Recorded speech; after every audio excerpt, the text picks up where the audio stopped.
विधानसभा की कार्यवाही के दौरान भारतीय जनता पार्टी विधायक डॉक्टर जनक राज ने कहा कि मेरे चुनाव क्षेत्र में जल विद्युत परियोजनाओं के द्वारा एलईडीए में राशि जमा करवाने का कानून है। पिछले कई वर्षों से प्रभावितों को ये सहायता राशि नहीं मिल रही है और इस पैसे को सिर्फ प्रभावितों पर खर्च किया जा सकता है। सरकार इस पैसे का 40% भाग अपनी योजनाओं में डाइवर्ट करने जा रही है, जो कि सरासर गैर कानूनी है। मैं और मेरे विधानसभा के लोग इसका सड़क से लेकर सदन तक करेंगे विरोध।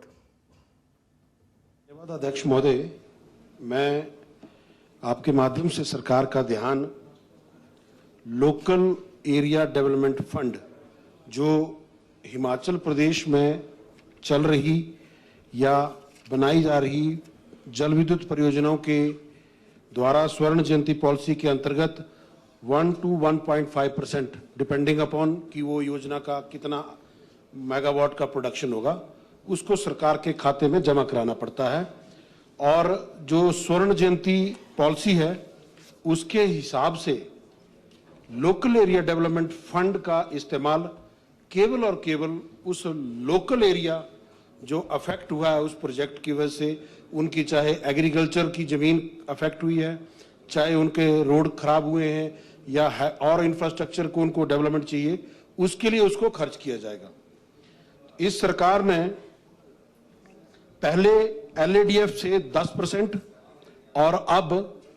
40% एलईडीएफ फंड को सुख आश्रय योजना में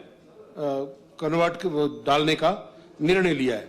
मैं आपके माध्यम से सरकार से ये पूछना चाहूंगा, मेरे चुनाव क्षेत्र में अनेकों जल विद्युत परियोजनाएं हैं जिनके द्वारा ये पैसा नियमित अंतराल पर सरकार को जमा कराया जा रहा है।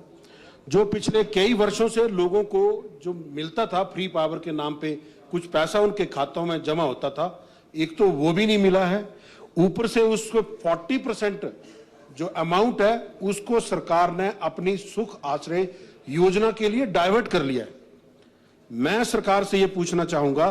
क्या एलईडीएफ की जो गाइडलाइन है जिसमें ये लिखा गया है कि लोकल एरिया डेवलपमेंट फंड विशेष तौर पर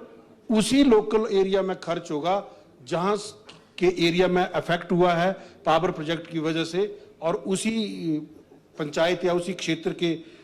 विकास के लिए खर्च होगा, तो क्या ये सरकार सुनिश्चित करेगी ये जो सुख आश्रय योजना का जो 40% का जो पैसा ये सरकार उन एलईडीएफ फंड से ले रही है, क्या ये उसी क्षेत्र के प्रभावित जो अनाथ बच्चे उन पे खर्च होगा कि समूचे प्रदेश में खर्च होगा? अगर इस पैसे को समूचे प्रदेश में खर्च करने की सरकार की मंशा रही तो हमें इसके लिए स्थानीय स्तर पर भी आंदोलन करना पड़ेगा। धन्यवाद अध्यक्ष महोदय।